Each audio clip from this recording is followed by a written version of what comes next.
Hello guys, my name is Victoria Pavlov. I'm the Photoshop artist. Welcome to my studio. How are you this morning, guys? What are you doing? What are you planning to do? Today I will give you something to work on. If you are a digital painter or traditional painter, doesn't matter. If you just starting your painting journey, I will give you some exercise for today or tomorrow or for Friday, doesn't matter, to work to improve your painting skills. So guys, let's start. Let me switch to my desktop right here. As you can see, I have a value scale in here. Value represents the visual range of a light and a light to dark. This value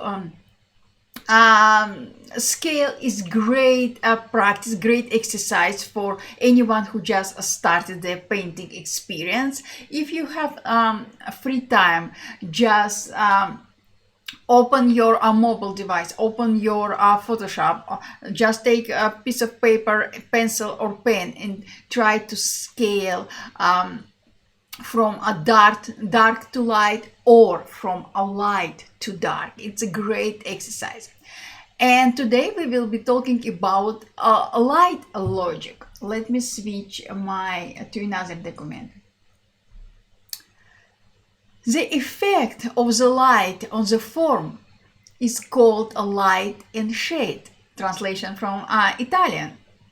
As you can see, I have created basic form. I have created basic ellipse, and as you can see, we have different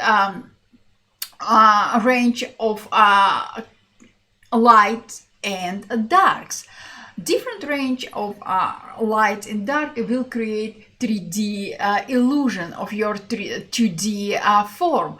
Let me bring my ellipse in here. As you can see, here I have my ellipse. It's 3D ellipse. You can do anything you want with it. But if we will try to paint it, we will start with flat 2D dimensional form. And if you would like to, if you want to be a successful painter, digital painter or traditional painter or artist, you always supposed to try to convert your 2D form to 3D form illusion. It's important unless your style is strictly 2D image. So as I'm always saying, it's up to you. Let me show to you. In our ellipse, we have different range of lights and shades. First of all, let's find out where our main light source comes from. Let me create a new layer. Okay, I will switch to my, I will switch to shape. Basic shape. Let me open it. 1 second, guys. It will be easier for you. Yes. Okay, now I can close shape.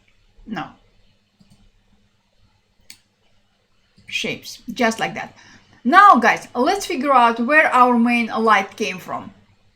Definitely our main light came from this, somewhere from above this ellipse. This is a main source of our light, and as you can see, close to our main light source, we have highlights, we have lights, we have shadow, we have core shadow, we have reflected light, and we have cast shadows. Let's talk about each of them. Let me close my shape, and I will leave our main light representation open, just like this. So this is my ellipse, ellipse form. What you after you figured out the main where the main light source came from, you need to start shaping out your subject.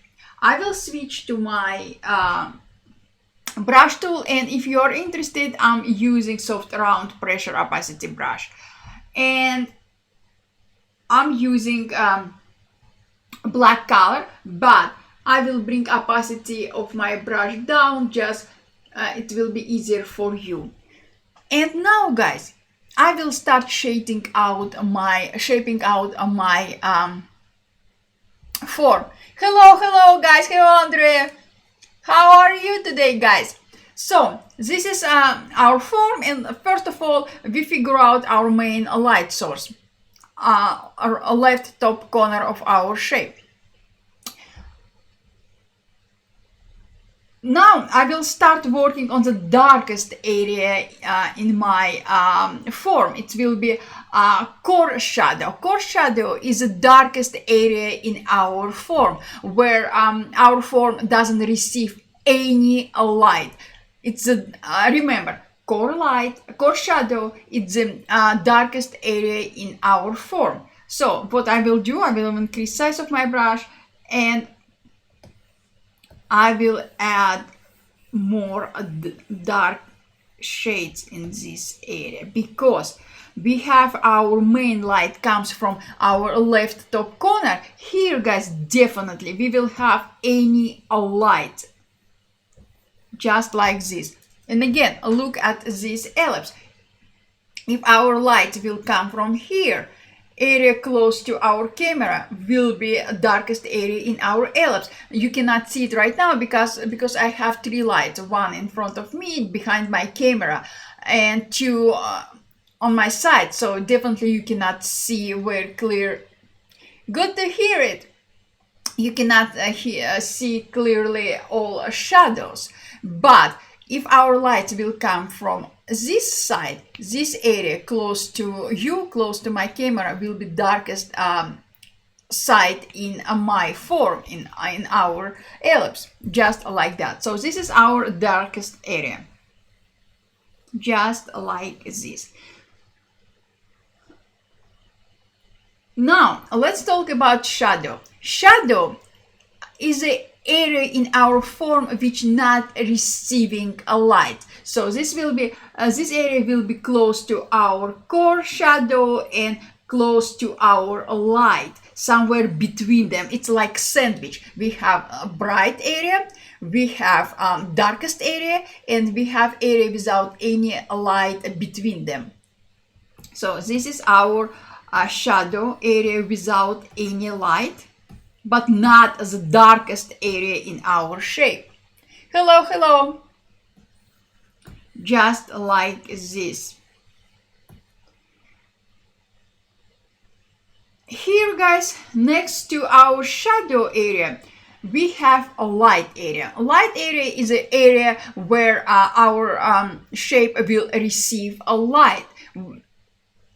White, and the lightest area is our highlight, completely, absolutely close to our main light source. Now, what I will do, guys, easier for you, I will number everything. So our highlights, number 1, will be close to, let me make it darker, just like that. Okay, number 1, our highlight, close to our main light source. Number 2, in our light, where our form receives a light. It's not the brightest area, because remember, we have the brightest area. The brightest area is our highlight. Now, let's talk about our shadow.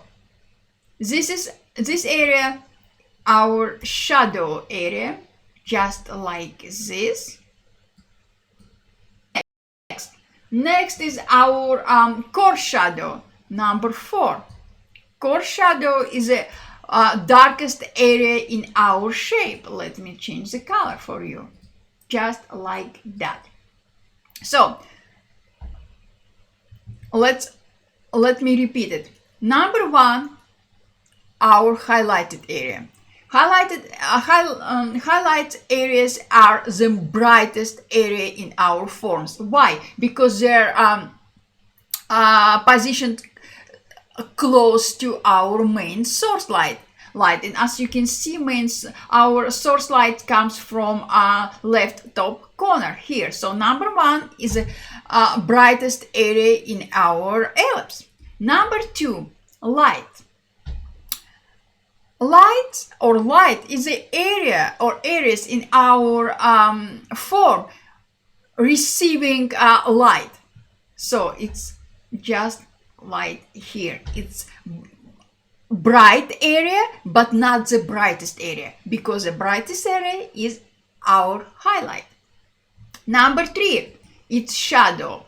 Shadow area or areas where our form is not receiving any light so it's basically, let me move it. It's basically without any light. It's number three. Number four is core shadow. Core shadow is the area without any light. It's darkest area in our form. You cannot find more darker area in your form than a core shadow. Now let's talk about reflected light. Reflected light is an area in our form which reflects surrounded areas. Example, our ellipse positioned on top of our table, and our table is white. Of course, our ellipse will reflect light from our surface, from our table. And because of that, because our table is white, I will switch color of my brush to white, and I will add reflected light, just like that, at the bottom of my sphere, because our sphere located on top of the table. Number six is cast shadow. Cast shadow is area on our table, shadow on our table from our ellipse. Let me show to you. I will highlight my table area. I will switch back to my black color, and here, guys, is our shadow. Because again, guys, keep in mind your light source. Because our light comes from top left corner, shadow will be at the bottom of our right corner, right here. Because, guys, let me create a new layer. Because our lights will go like this. If our light will be positioned in here, our brightest area will be, our highlights will be here, light will be here, shadow will be here, core shadow will be here, just like this. Reflected light will be somewhere around same here, and cast shadow will be here, because light comes from our right top corner, just like this. So, guys, keep in mind, your light source is very important. It's the most important part in any art, because light will build your form. Lights and shades are building your forms. So let me hide it, and let me number it. Number 5 is our reflected light, and our number 6 is our cast shadow, just like this. Guys, any questions? It seems to be a little bit complicated, especially if you just started your painting journey. Don't overthink. Just experiment, just try, just exercise, and again and again and again. After few days, I can give you about 7 days, you will be more comfortable with lights and darks.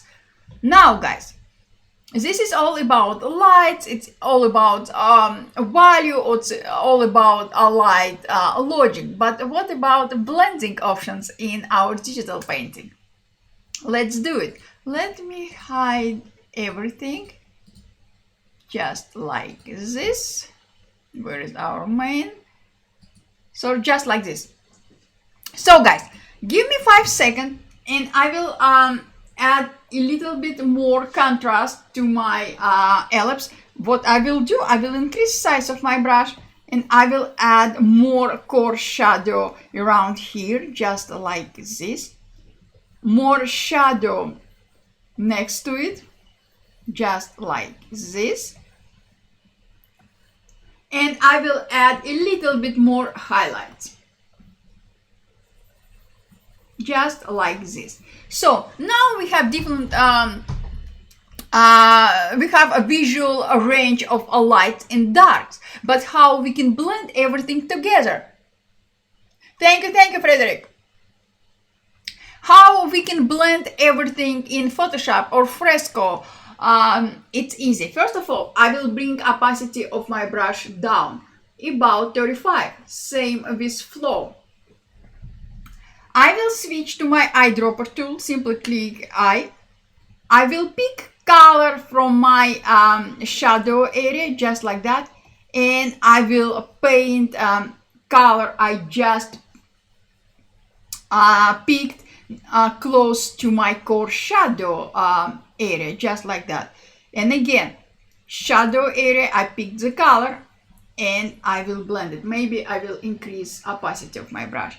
Pick color, switch to brush tool and blend it. Pick color, switch to brush tool and blend it. Same here, I will pick color from my shadow area and I will paint close to my light area, just like this. And again, guys, I hope you are using any tablet you can afford. Tablet, all tablets, definitely your tablet has a pen. Pen has pressure sensitivity, and pressure sensitivity is your friend. Do not forget it. Pay attention to your pressure sensitivity. It's important. So I will continue picking color from some specific area in my shape, and I will blend it to the area close to it, just like this. Now I will pick color from my light area and I will drag it, I will paint it or drag it close to my shadow area, just like that. And look at this. Now we have very nice, we blended all colors together nicely. Just look at this. And again, guys, pressure sensitivity is your friend, just like this. Again, if you're not comfortable with it for now, just spend some time, guys. No one can be perfect. No one can do anything in perfect way from the first day. It's impossible. It's just not realistic. So, guys, I always saying, and it's what I'm doing, practice, practice, and practice. Doesn't matter what are you working on.